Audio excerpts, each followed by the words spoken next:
लोग कह पावत हैं कि हम ओम कबीर साहब को जोड़त नहीं कि कबीर साहब है, वही कबीर साहब भी कह रहे हैं, ऐसा कह करके सबको मोड़ रहे हैं। मलबा साहब निकाले हम सब कह रहे हैं राजा, तो कह रहे हैं, लेकिन ये नहीं कहते हैं कि कबीर साहब स्वतंत्र कहते हैं, उसी में जोड़ रहे हैं, लेकिन जिसमें किसी को दोहराना न पड़े। ते साहब के लागव साथा, अद्भुत दुख मेट के हो सनाथा, मच्छ कच्छ हो नहीं जल डोरा, द्वारावती शरीर नहीं छाड़ा, और ले जगन्नाथ पिंड नहीं गारा। कहाँ कबीर पुकार के वही पंथे मत भूल, अजय लाखे अनुमान के सो फूल नहीं अस्थूल। इस सब अस्थूल की बात है, शिक्षण की बात। जग में जो आया तो राम नाम आ गया, राम नाम आ गया। बीजक लिखने का भेद जो उन्होंने नहीं बताया राम विलास में, इस वास्ते नहीं बताया कि वो समझ गए ये बात कैसे पूछी जा रही है।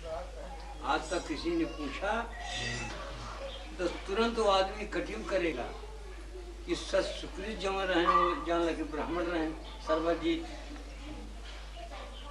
सर्वजीत ब्राह्मण रहे, मैं भी ब्राह्मण हूँ।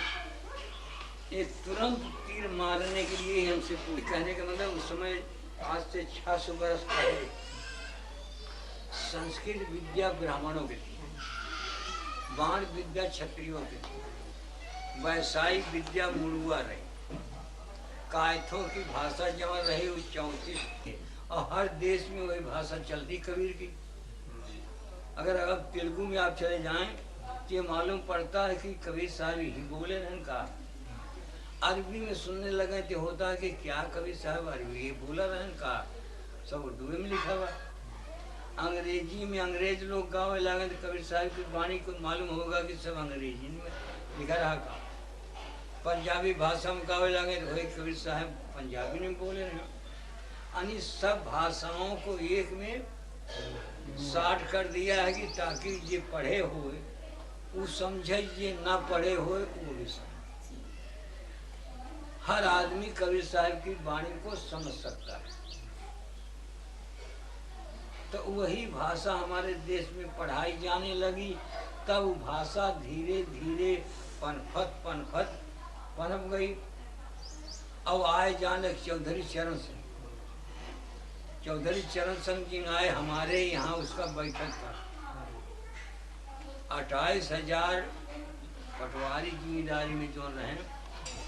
अरे कहें भैया ये कौन जानवर है, कहें तो चरण सिंहा है, कहें क्या खाता है, कहें कि ये पटवारी खाता है। अरे कहें भैया हागा तो काम, कहें लेखपाल। यानी 28,000 बंदे को जो दसवीं के पढ़े रहे, सब जनता, हर जनता में पढ़े लिखे रहे, सबको लेखपाल बना दिया। अब 28,000 बस्ता है। तो भाई विद्या उन्होंने बनाया चालू धीरे धीरे, अब वो राजनीति में आ गया। वही भाषा राष्ट्रभाषा मानी है। अब कबीर की भाषा पर रिसर्च हो रहा है कि जब पढ़ा लिखा आदमी नहीं था तो ऐसी भाषा बोल दिया है कि जो पढ़े लिखे नहीं जानते हैं। एक शब्द पर रिसर्च हुआ था रसिया में कि बंगला अजब बना दरवेश। इसी बात को देश के जितने वैज्ञानिक रहे सब गौर किया कि हम लोग उसमें बंगले वाले को देखेंगे कि कौन रहता है। इस पर 1 फुट मोटा शीशा मेढ़ा गया पेकिन का, एक आदमी को बैठने तक उसमें जगह बनाई गई। मृत्यु के समय एक आदमी को बिठा दिया गया। तो जब आत्मा इंद्रियों से बाहर हो तो शीशा में लाइट हो गया। प्रकाश हो जाए। अब फिर जब शरीर में इंद्रियों में घुस जाए तो अंधकार हो जाए। और सब खुदबीन लेकर खड़े थे तो 3 बार उसने किया। आत्मा इसमें से 3 बार बाहर निकली, शीशा में प्रकाश हुआ। अब फिर घुसिया लौट आए। चौथी बार इसमें से निकला और प्रकाश हुआ, शीशा में बार भर छिद्र हो गए, निकल गया। आवत जात कोई न देखा, यही बड़ा अचंभा। तो देश के जितने वैज्ञानिक रहे उन लोगों ने इस पर अफसोस किया कि कबीर बिना पढ़े लिखे व्यक्ति इतना बड़ा रिसर्च करके बतला दिया। हम सब पढ़ लिख के रिसर्च करते हैं तो हम लोगों ने इसको जान नहीं पाया, देख नहीं पाया। कबीर ने कैसे कह दिया, तब ये मान लिया कि कबीर महाविज्ञानी थे। हम लोग खाली वैज्ञानिक हैं और कबीर महाविज्ञानिक हैं कि बिना पढ़े लिखे विज्ञान शुरुआत किया था, कहा था। हम सब उनकी वाणी को जान रिसर्च करते रहे, पता नहीं पा रहे हैं। तो कबीर साहब की वाणी जो है अध्यात्म,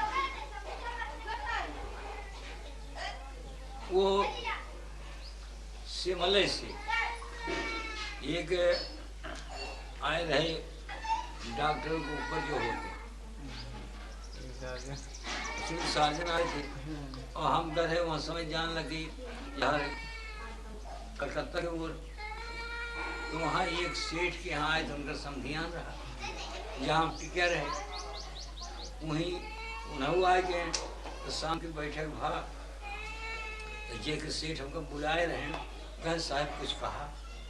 हम कहे भाई अब का कही, तो सेठ ही नहीं है।